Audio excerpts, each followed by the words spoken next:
this over. Nope, that's not it. God dang it. Thomas, where's the play button?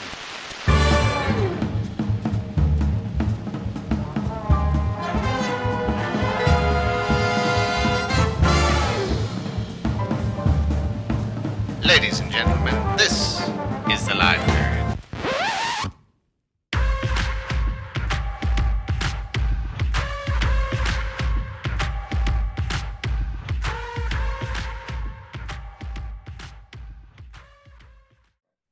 All right, guys, welcome back to the live period. Today we have our friend Francisco Elson on the podcast here with us. How are we doing today, my friend?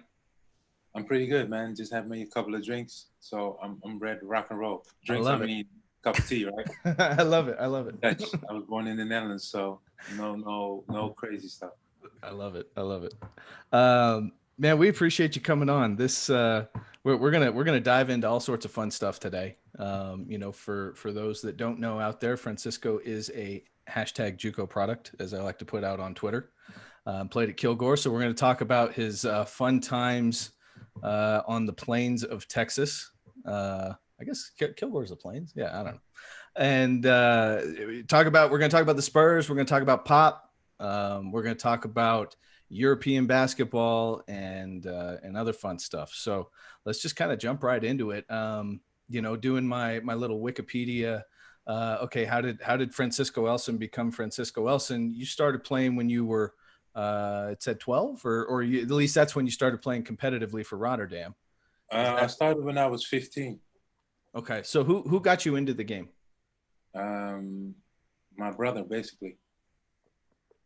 He started, but obviously it's funny that you guys found me because I'm so under the radar. Nobody can find anything about me. So I'm like, you guys must be hackers or something. Man, we dig. I was looking up JUCO guys that played in the NBA and putting together lists of different backgrounds and unique stories and stuff like that. And so the NJCAA had put together a list of guys, and I knew who you were because from when you played for the Nuggets, because I lived in Colorado, and I was like, man, I did not know that Francisco was a JUCO guy. So here we are. Man, I should get everything off the internet. Man, the internet is so bad. No, you're right. I started playing basketball at a very young age. I started playing, but when I was around 12, and then my brother passed when I was 13. So I basically never played. I just practiced for a couple of months. And then this tragic situation happened, and my brother passed with a heart problem. And then at the age of 15, I picked it back up because you miss friends, you miss everything about being a kid. And I wanted to experience youth a little bit, because when something happened at that stage in your life at a young age, because in my situation, me and my brother shared a room together, Mm-hmm. So my heart was with him. So, and then at the age of 15, I picked it back up, not knowing anything about basketball. The only thing I could do was just run and jump, just run real fast. I had no skills. And then basically my determination never said that I wanted to be a pro player ever. I just wanted to play basketball and have fun, because a lot of people that played in Europe, especially in Amsterdam or in the Netherlands, wherever, basketball in the Netherlands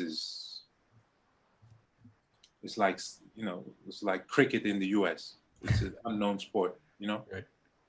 And we don't have coaches that can guide you into becoming a pro player in the US or in Europe at that age, because internet didn't really exist. Right. So I started at the age of 15, and then I loved it, man. I played with a certain passion. And not saying that I just wanted to look how good I can become. That was the whole thing. And then at the age of 18, I got the opportunity to go to college, but I didn't. My English, as it is as today, or it improved. Back in the days when I was 15 or going on 18, Right. I couldn't speak no damn English, no nothing. Yeah, So you're playing it when you're 18. Had anybody had any Dutch players really done anything on a international scene at that time? Like, had there been a Dutch player in the NBA when you were 18 at that yeah. point? When I was 18, Rick Smits played in the NBA. That's right. That's right. Rick was Dutch. Rick Okay. Smits, Yep. and before that, and Geert Hemming played, but basically never played. If you play Right. 4 games and you log in 14 minutes, you never played basically. So Yeah. he was he made it to the NBA. Serge Schrikker, he got drafted with North Carolina, and some older guys. Smits is back here on my NBA jam machine, isn't he, Thomas? I think he's on there. Yeah. So I think at the age of 18, I think the only guy that played at that period of time in the NBA was Rick Smits. Okay. So, and it's interesting now because Netherlands basketball is growing, and players are, I think they're figuring out that when they're tall, they should probably play basketball or speed skate. Say what? Or smoke weed. You could do that too. Hey, you could do that a lot more in the U.S. now too. Shoot. I know, right? That's crazy. Yeah. So they're starting to grow, but at that time, yeah, you got Rick Smits, you got that whatever. So how did you wind up at Kilgore? Like, who saw you and kind of made that connection for you to go to junior college basketball in Texas? There was a guy that was a scout for the San Antonio Spurs and the New Jersey Nets. It was a Dutch guy. He passed away on a motorcycle accident, probably like 15 years ago, something like that. And he had like magazines where he used to put all the European players in, and put a nice little description of the player, his abilities, and he placed me in that magazine, and he used to send those magazines out to different schools, NBA or whatever, and that's how they got in contact with me. And obviously, I went to a junior college because, you know why? I used to do like a small. I went to a small school here in the Netherlands. Yeah. And when I did the SAT test here in the Netherlands, I saw some English words that I've never seen in my whole life. The only words that I've seen in my whole life were dog, cat, and house. So when I read that script, man, I flunked. So he said, well, the next option for you is JUCO. And I said, all right, whatever. And my phone, because of the time difference, my phone kept ringing at the house, and my mom and my parents were getting mad because the phone was ringing at 3, 4 in the morning,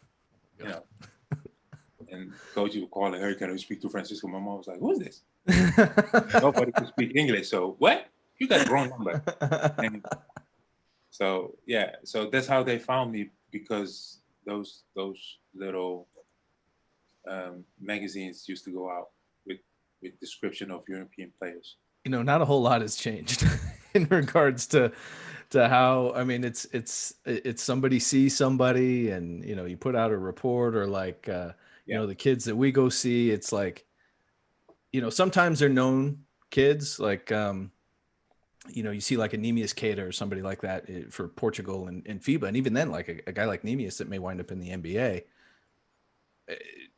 Eric Peterson was literally the only guy that jumped on him, because it's FIBA Division B. There wasn't anybody else in the gym, like, whatever. But you put those a report out, or you make a phone call, and it's like, hey, I saw this kid, and it just, not a lot really other than the technology has changed. Now they can text you at 3 a.m. and say, hey, are you awake?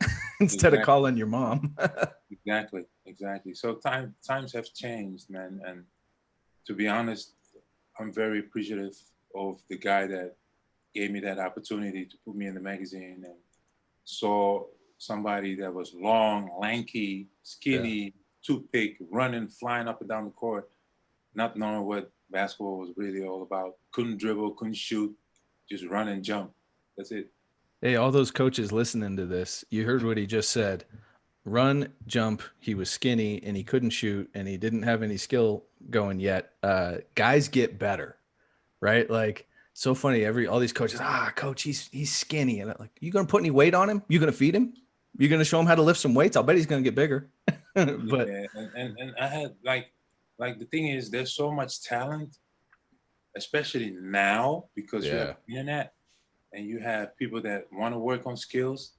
Man, the people are so hungry for sports. It's ridiculous. Like, there's so many basketball camps and people playing on parks, and it's becoming more and more of a global European type of network.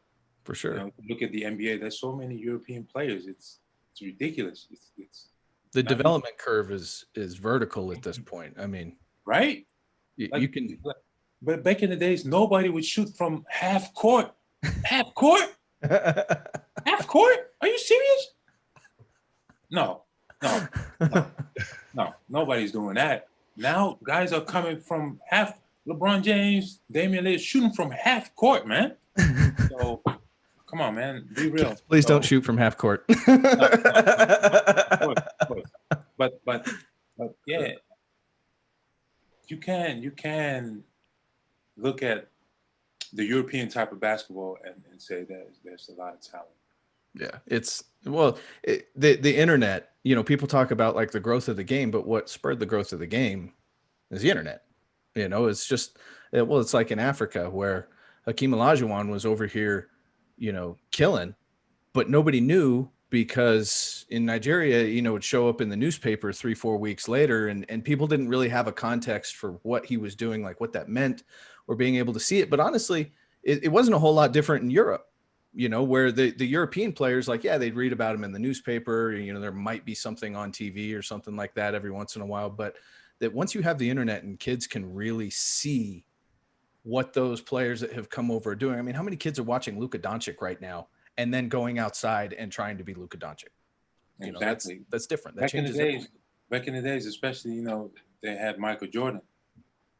But Michael Jordan was such a big person, fly like Mike. Yeah. But now people can relate to Steph Curry or Luka Doncic because, like I just said, shooting is so cool. Oh my God, he can shoot from half court. Let me try. But you can't try and fly like Mike or LeBron James. You can't, unless you're using the trampoline or whatever. So yeah, I mean, there's like you said, man. You got to give everybody a chance, even though if it never works out, it just depends on it's all about developing, and even if it doesn't work, you gave that person a shot, and on developing this person, because your main goal is never to say, okay, let's turn this guy into a pro player. No, just develop this guy and give him a chance and learn and develop somebody into being a person. Yes. Yeah. Basketball is a conduit to other things, right? Yeah. Like it's character, it's education, it's whatever. I mean, you were fortunate and skilled and everything to make it to the NBA, but at the same token, like if you had not made it to the NBA, I imagine the things that you got out of basketball from your education, from your character development, all that was all worth it. Worth it. It's. You want to say something? Oh, I was going to say, talk about giving somebody a chance in developing somebody. What was it like landing in Kilgore, Texas, population 10,000, East Texas? What was that like? Was that your? Oh, can you hear me? Yeah, I can hear you. But you see my smile? I'm going, hey man, the memory was crazy. Hey, listen, there was a friend of mine. He went to Mayfield University in New York, I think, somewhere. Mm-hmm. And he was a guy that I always wanted to emulate. You know, his name was Peter. He was one of my great friends, man, on the basketball court like crazy. So I got to go and do a SAT test with him, right? He passed. He went to the university. So on that day that he was leaving, I signed with Kilgore. So it was just luck.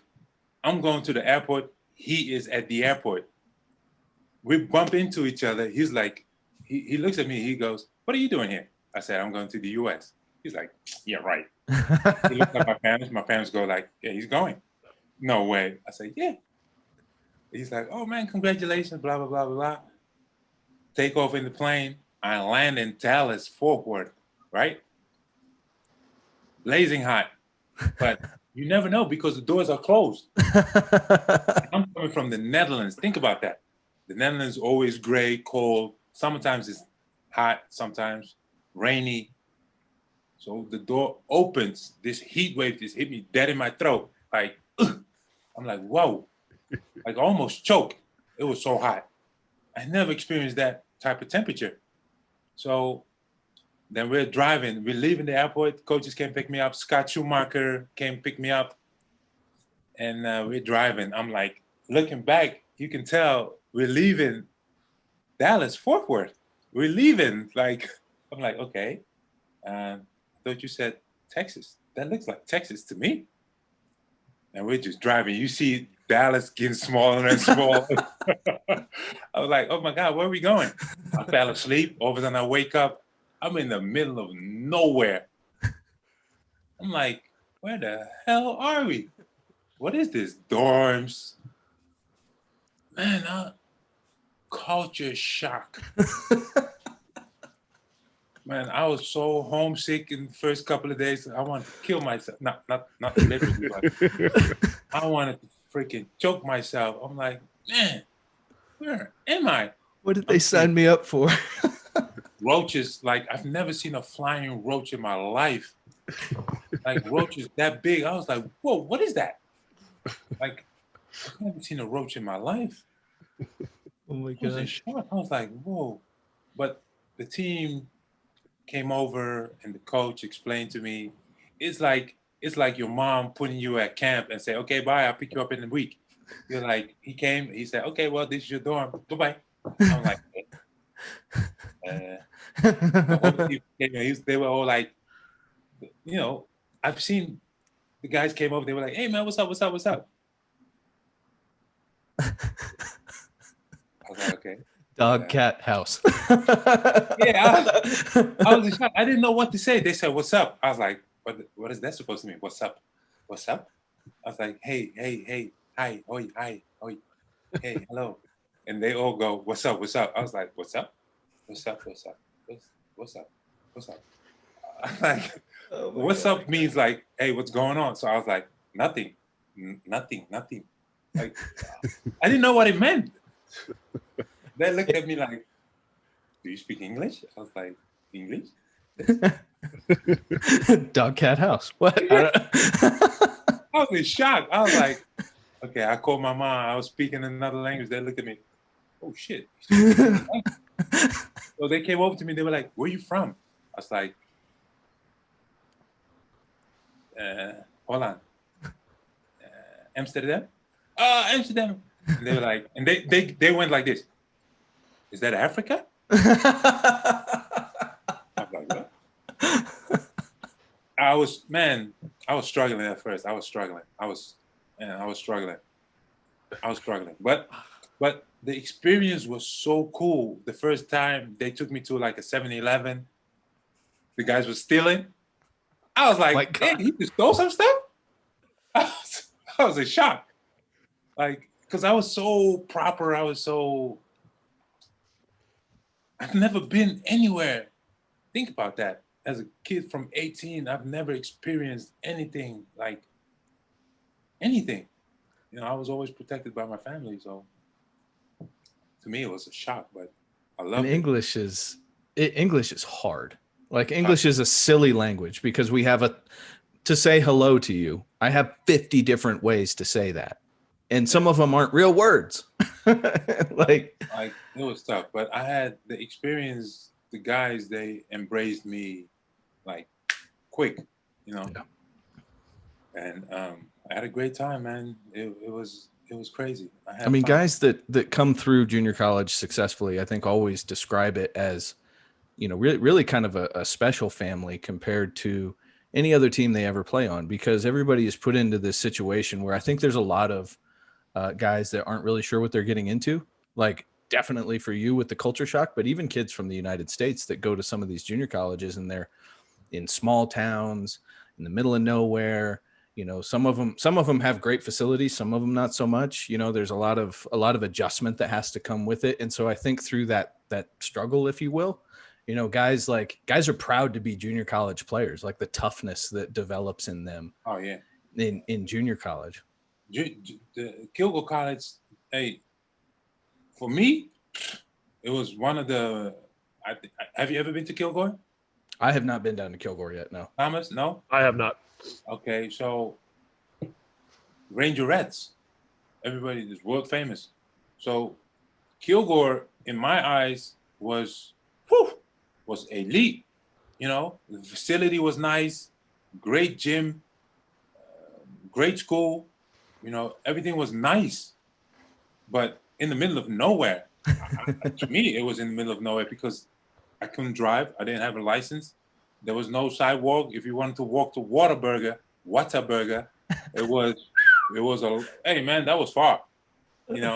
So, but I'm not knocking Kilgore. It was a great time, great teachers, great school. I had fun. Facility was great. So the only thing that I can say was that I was very appreciative of the whole situation there. And like you said, JUCO is tough, and the guys that go to JUCO sometimes are, on paper or described as problem kids, Mhm. you know, and but you find some guys that do want to play and love to play, man. You know, you just Well, and yeah, when you became a player known for doing the right things, like playing your role and being tough and playing with a motor and all those sorts of things. And I imagine playing in junior college, especially in the time that you were there in Texas, I mean, that basketball is, that's as tough as it gets. I mean, Every single night is exactly, a and war. like you said, doing the right thing because my parents were so tough. They disciplined me every weekend, So I had a good upbringing, but a very tough upbringing. Not Yeah. tough, but very strict upbringing. Right. So my dad always said, when you speak to somebody in the U.S., to say yes, ma'am, no, sir. You speak like that. If I hear something, I'll come over there, whoop your butt. So basically, and we had a tough coach, Yeah. Scott Schumacher. Um, yeah. So So the what happened from 1995 when you get to Kilgore to when you get drafted in 1999? What development led from you being a kid that, hey, I just want to go play basketball, to getting drafted? What was that development like? What do you say maybe the two or three biggest things were that really shaped your game? Scott Schumacher, he was instrumental to my giving me the ball. Because think about that. I played basketball for 3 years before I moved to the United States. Right. Before that, I didn't even play, because like I told you, I started when I was young for one season, a couple of months, and then that tragic situation. And then at the age of 15, I picked it back up. At the age of 18, I went to the US, and then I played at JUCO for 2 years, and then I went to the University of California. So in that period of time, Scott Schumacher used to work me out a little bit. He worked on one patent move, the turnaround jumper. And I used to be in that gym working on that every freaking day.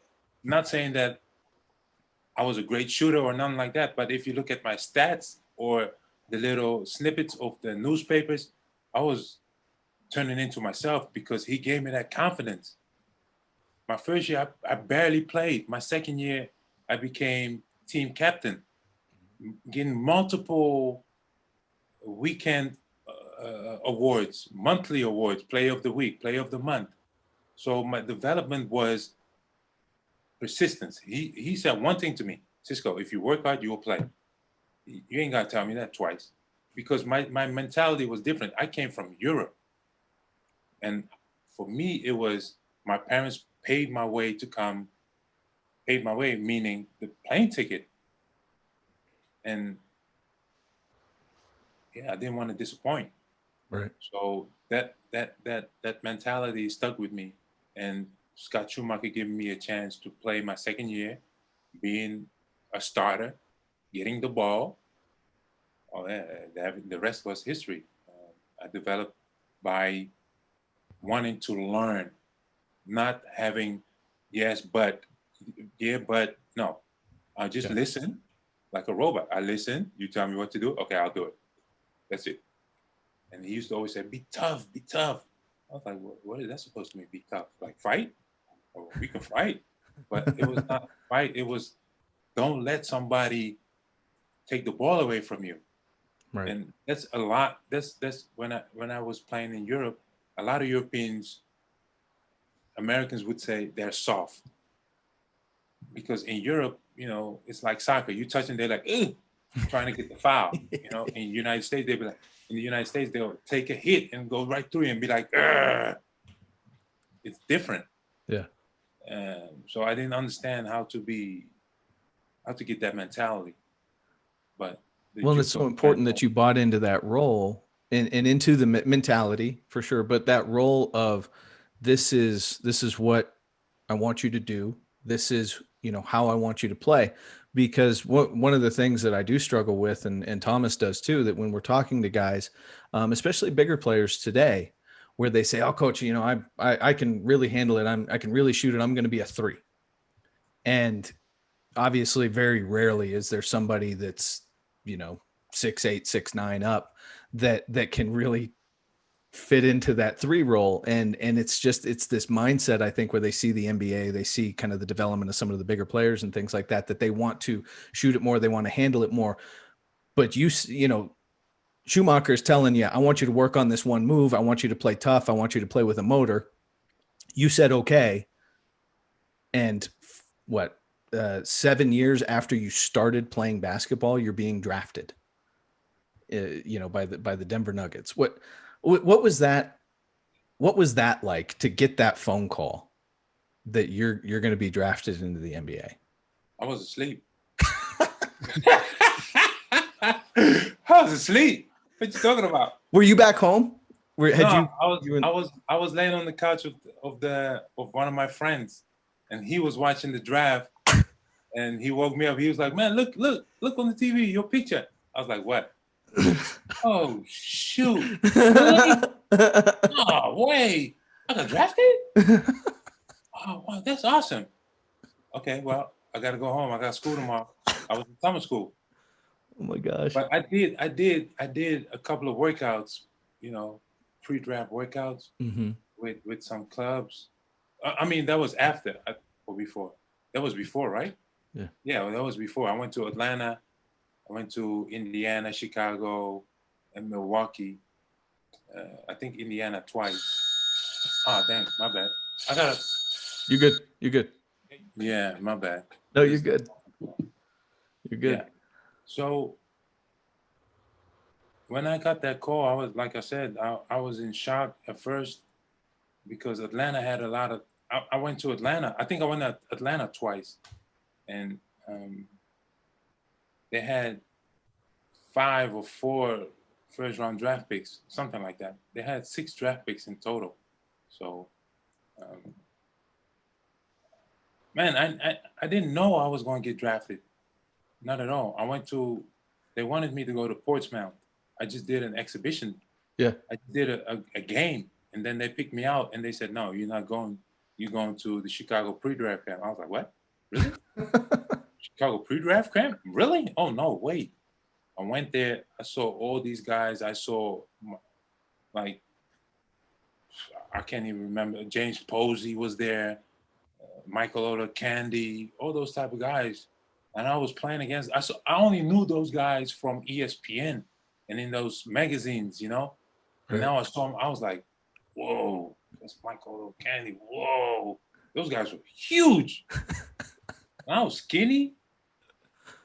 Me and James Posey were running and flying all over the place.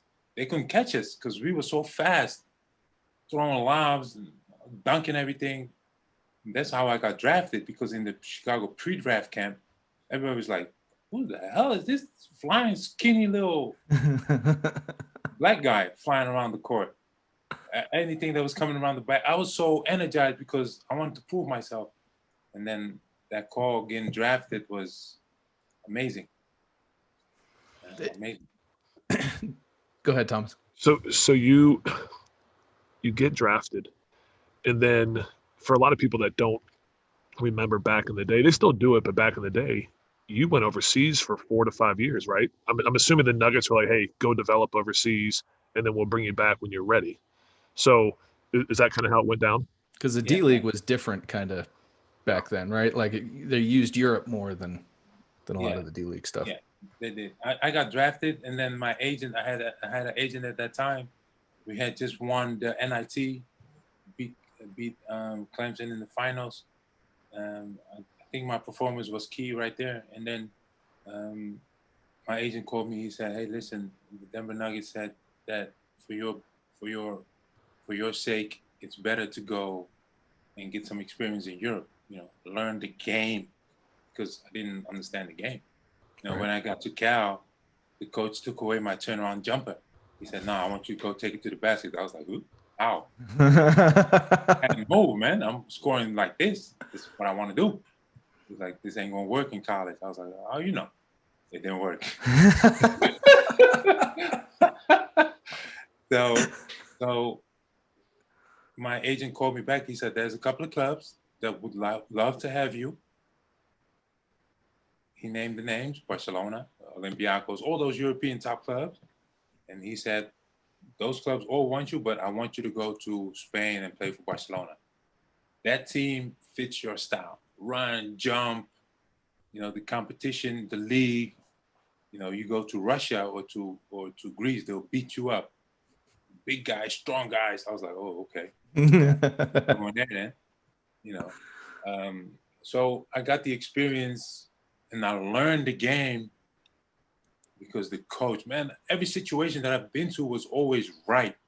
JUCO, Scott Schumacher, Spain, Aito, Reneses, Barcelona 2 years, with great Spanish players and American players that were willing to help me develop, teach you, hey, how to set screen, when to play, when to run, when to block, when to jump.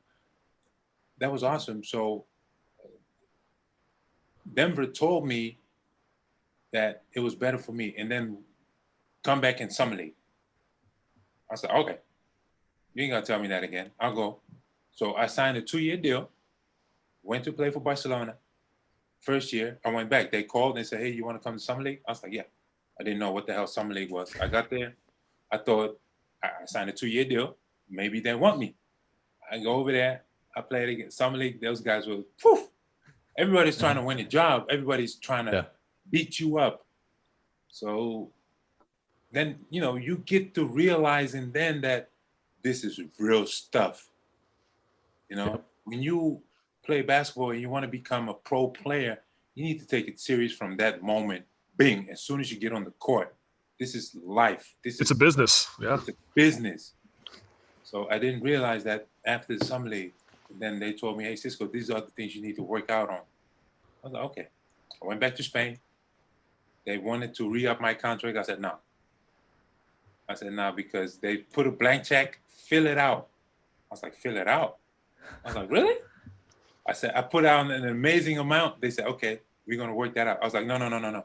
Give me that check." I ripped the check apart. I said, No.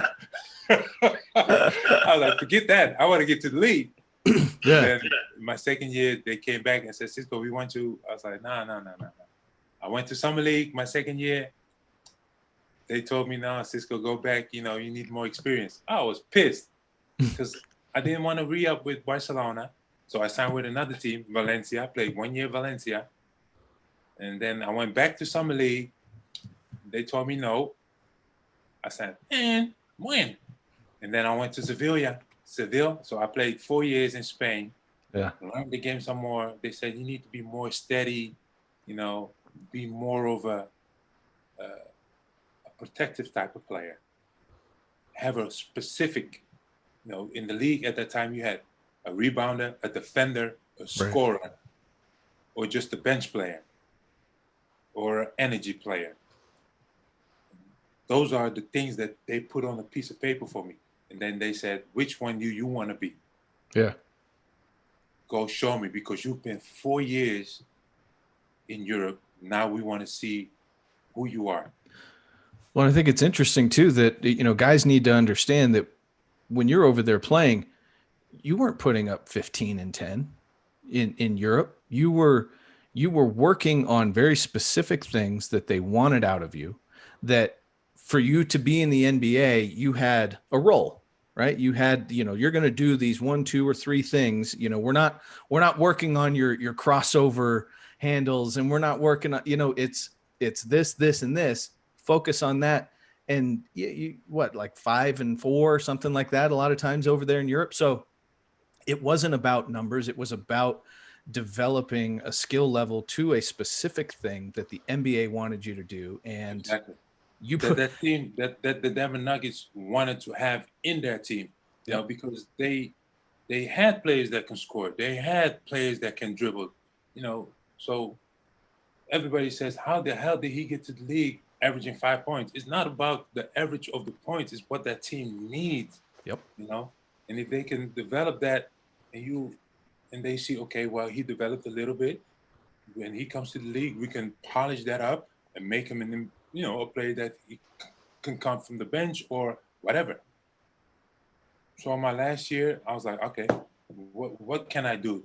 What can I do? I can run. I have a lot of energy. And I'm an okay defender. I like to win. I hate to lose. Okay, this is me. I'm an energy type of player. Yeah. I learned how to set screens and roll. That's all I did. And then my last year in Seville, I was playing this game, and after the game, the assistant GM, Jeff, he was sitting in the stands, and after the game, the team told me that he was sitting there, and I looked, I was like, oh shit. I went over to him, and he came and talked to me a little bit about Summer League and what they thought of me. They've been following me for 4 years. And then he said the magic word, man. He said, we're going to bring you back. Wow. I didn't know. I thought, bring me back for Summer League. So I was like, yeah, okay. I'm going for Summer League. So I went over there for Summer League, and at practice, I hurt my knee. I had to get surgery. It was just a little debris in my knee, some irritation. And then I was like, man, they're not going to keep me, man. And then they told me when I got the surgery, it was just a surgery for 4 to 6 weeks. It was nothing. Mm-hmm. And then they told me, Cisco, you need to get a phone. A phone? For what? To call you. I was like, why you want to call me for? An American phone. Okay, you need to get a social security number. I still didn't catch on. I was slow. I was like, what are you talking about, man? You need to find you a place too. I got a place in Europe. What you talking about? And then all of a sudden he said, Cisco, the GM wants to talk to you. I was like, oh shit. They're gonna send me home. This dude. It was Summer League. I played Summer League with my knee hurt. Yeah. With my knee hurt. I was still not 100%. And then he called me. He said, hey, Cisco, we thinking about keeping you. I said, okay, keeping me for what, a month, 2 months? He said, no, you just relax. Okay. I was staying there. My mom calling me, hey, when you coming home? People over here, whatever. Spanish clubs calling me, European clubs calling me.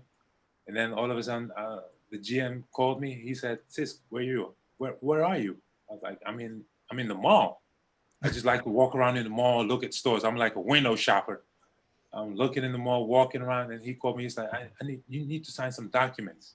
Was that Kiki back then? Kiki at the time was a GM, but his assistant was Jeff.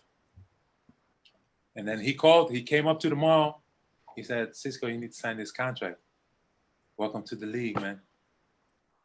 Man, I started crying. I screamed so loud. Everybody in the mall was looking like, oh shit, something happened. You know, I screamed so loud and I was so happy they signed me to a 3-year deal. I called my parents. I was like, Mom, guess what? I made it. It was, wow. It was amazing. Jeez. This, from, like you said, from 1995, 1996, going from somebody that never left the country, never played basketball as a young kid from the age of 6, started playing basketball so late, not knowing anything about basketball, don't know how to shoot, just run. Went to college, JUCO, came in the middle of freaking nowhere. The coach, Scott Schumacher, was tough as nails. We used to do 21s like crazy.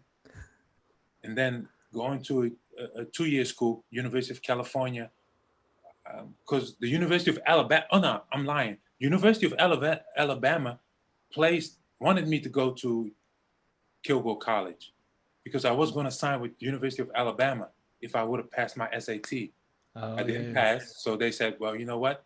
There's a JUCO that we know and we love the coach, so we want you to go to junior college in Texas, East Texas. That's how I went to Kilgore College. And then after my second year, Bob Huggins used to come. Man, I had every Division I school, Bob Huggins, Ben Braun, Indiana came. Oh my God, it was crazy. All those coaches used to watch me play at Kilgore. And then Alabama came in. Alabama thought I was going to that school after those 2 years, and I jerked them. I was like, hell no, I'm not going to that school. Have you seen Berkeley, California? Yeah, I was like, man, it's nice. That reminds me of home. It's green. People are walking around naked. I was like, wow, this is great school. It was so liberal. Berkeley, everybody's crazy. I was like, man, look at this guy. Tatted up. I was like, oh, I love this school. It reminds me of home. Weirdos. I mean, like, weird people. So 2 years at Cal Berkeley. We won the NIT. I got drafted.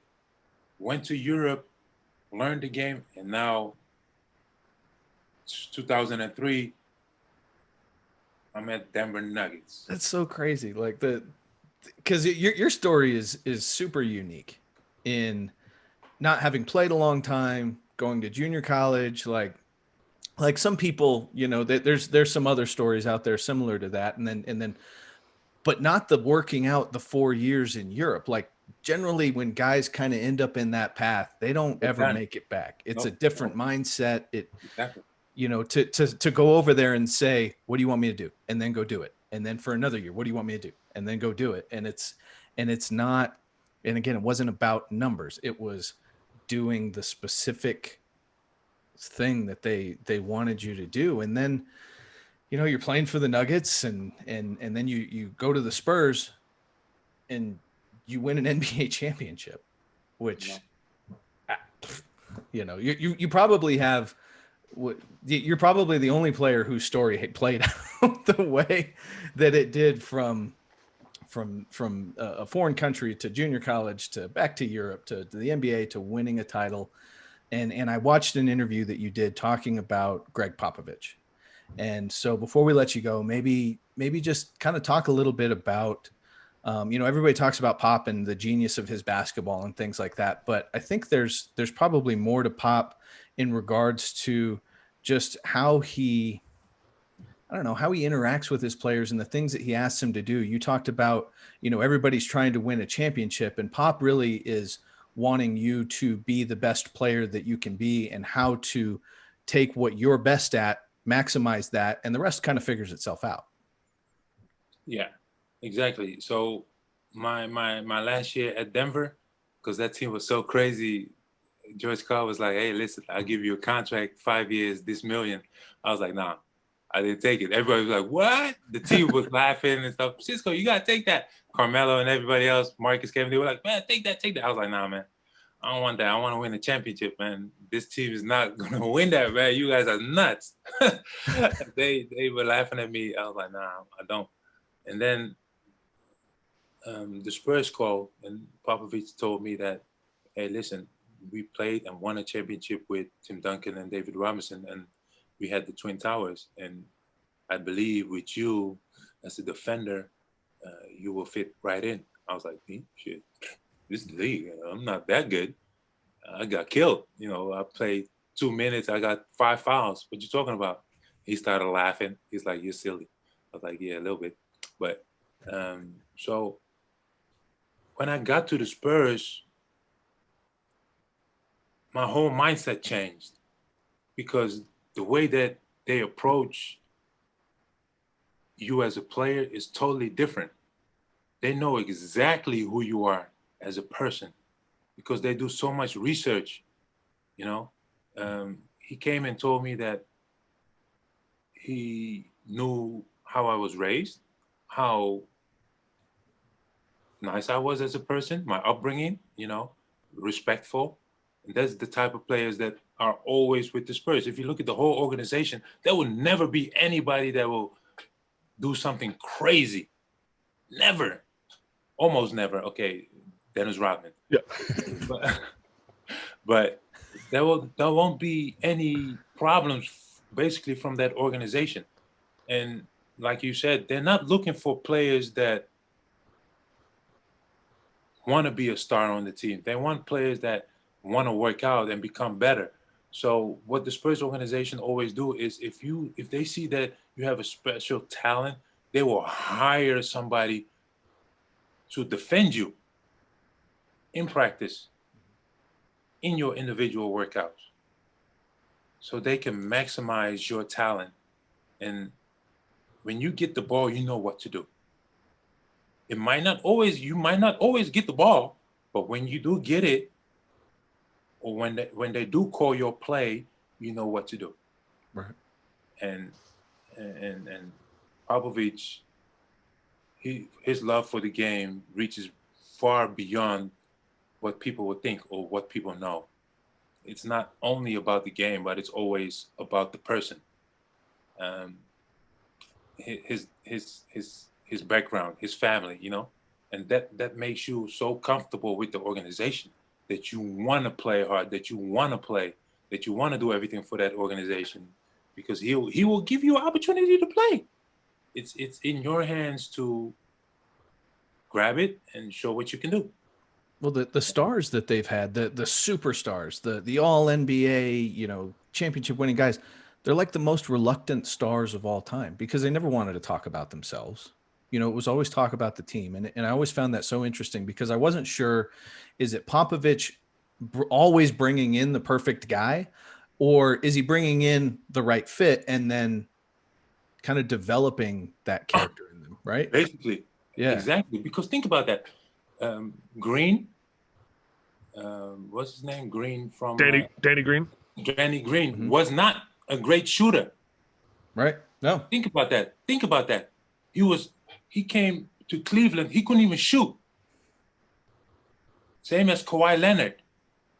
He was a defensive player. Yeah. And that last year he started shooting.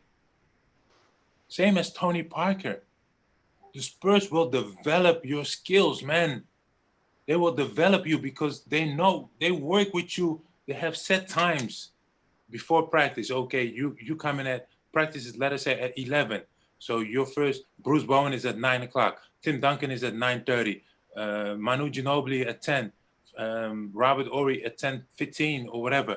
And after practice, some guys will get shots up. Every day, man.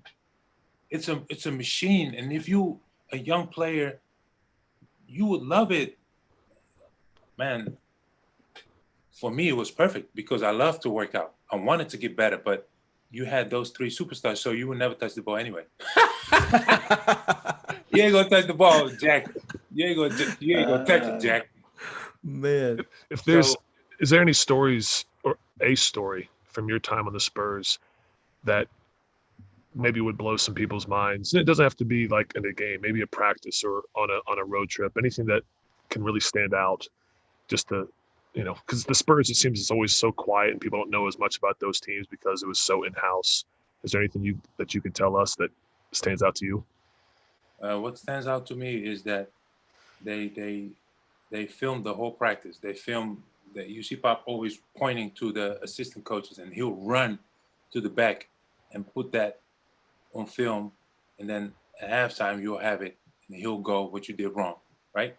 In practice, they record the practice and they cut it up, and then certain days they will have sit downs with players, and they say, "Hey, listen, when you do this move, look at the way you're moving, look at what the team is doing," because they have so many plays. They have so many plays. You know, Pop used to always go with his eyes, eyes forward down roll. You're like, eyes forward, what the fuck? You know, he doesn't yell the number. He'll point to his, like a baseball player. You go like, you're like, oh shit. So you always gotta be focused. You know what I mean? Yeah. The Spurs team is always focused because Pop will call out the play, and if you're not paying attention, you're not gonna play. So he'll cut up plays, he'll cut up practice, and then after practice, some players will have sit downs and they go over practice, or they go over that individual session that you had, because the cameras is always pointing at certain baskets, and Pop will not Pop, but Brett Brown or Budenholzer, they will, analyze your practice, and if you want, you'll make that adjustment, and if you don't want to, you don't make that adjustment, and if you don't make that adjustment, then you out of there. You're going to get traded. Yeah, the players that stay for a long time are the players that make that adjustments or are cool with the core. That's my opinion, and what stands out with the Spurs is that it's like a family, man. They take care of you. You ain't got to worry about nothing. If I could, my last thing, Brandon, then you can take over to finish. For all of the kids and players listening to this podcast, in this day and age, there's so many kids and players that don't want to buy in, that don't want to play a role, that don't want to practice hard. And day in and day out, you hear stories like this of the best players that played on the best teams. That's all you had. If you bought in and worked hard, you can make it. And it just seems like it's a lost trait for this generation, because kids think that you got to score 30 points to be seen. It's like, no, man, that's not it. Yeah, I mean, you had a 9-10 year NBA career. Yeah, we talked to Kendrick Perkins came on here, and it was this the same mentality of what's my role, and I'm going to do every single thing I can do and work on it every day for that role. And you guys play a decade in the league.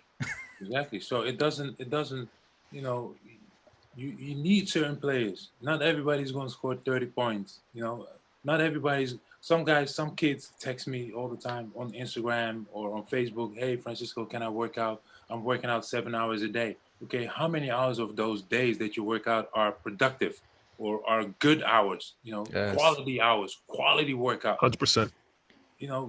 Anybody can work out 7-10 hours a day. But do you want to work? Do you want to listen? That's the whole point.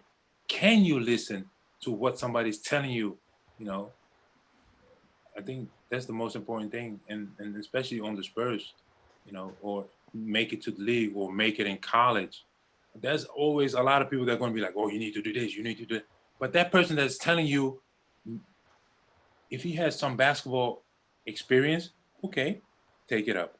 If he has some basketball knowledge, okay, take it up. But the person that telling you and never played basketball and never been in that situation, oh man, don't, because that might be the wrong information, And the thing is, keep asking questions, because if you're not asking questions, you will never know. Absolutely. That's for the young kids. Listen, man, listen to the people that been there, know, and have that experience, and never doubt. Um, Figure out your own role and live it. Live that role. If you say I'm a defender, defend your ass off.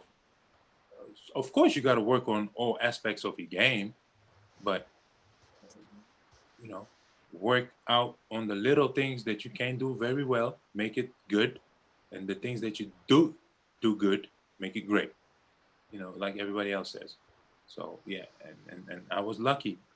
For me, I was luck. It was luck. I was in the right situation at the right time, and I worked hard, and I stayed.